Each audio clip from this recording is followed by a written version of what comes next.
சக்கரவள்ளிக்கிழங்கு வச்சு ஒரு ஸ்நாக்கு, சிப்ஸ்ன்னு சொல்லலாம், கிராக்கர்ஸ்ன்னு சொல்லலாம்.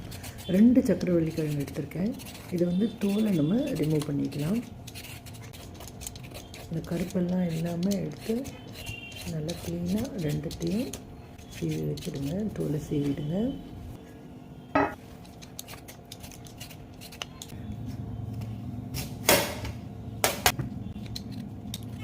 இந்த ஓரத்தெல்லாம் கட் பண்ணி போட்டுட்டு நம்ம இதை ரவுண்டாக ஸ்லைஸ் பண்ணலாம். இது கொஞ்சம் பெருசு தடியாக இருந்தாலும் பரவாயில்ல. இதை நம்ம ஸ்டீம் பண்ண போகிறோம். இது நீங்கள் இட்லி பானையில் வைக்கலாம், இல்லை ஸ்டீமரில் வைக்கலாம். நான் இன்றைக்கி ஒரு ஸ்டீமரில் வச்சு காட்ட போகிறேன். இந்த தட்டில் போட்டுட்டு இதை ஸ்டீம் பண்ணலாம்.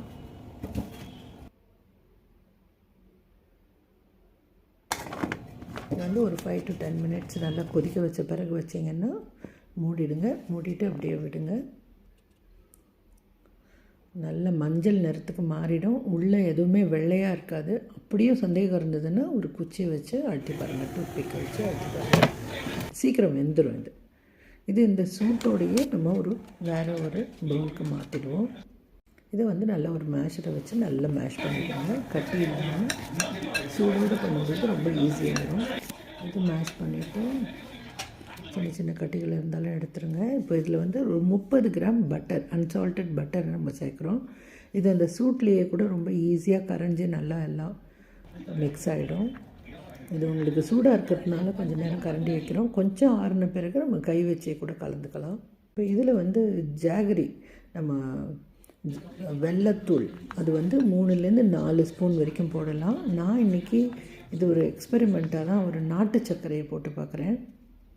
அரிசி மாவு, இதுவும் வந்து ஒரு 3லேருந்து 4 டேபிள் ஸ்பூன் தான். இது நல்லா மிக்ஸ் பண்ணிவிடுங்க.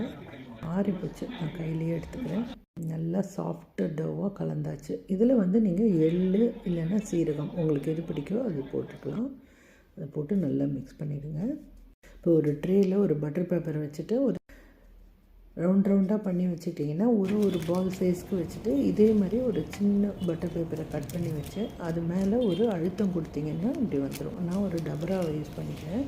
இந்த பட்டர் பேப்பரை வச்சு அழுத்திடுறேன்.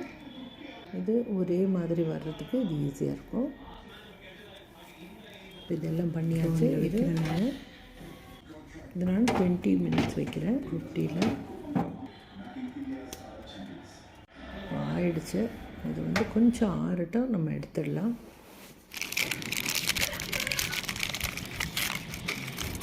இது சாப்பிட்றதுக்கு கிறிஸ்பியாகவும் இருக்கும், சாஃப்டாகவும் இருக்கும். இது வீட்டில் அடல்ட்ஸ், குழந்தைங்க எல்லாருக்கும் செய்து கொடுங்க.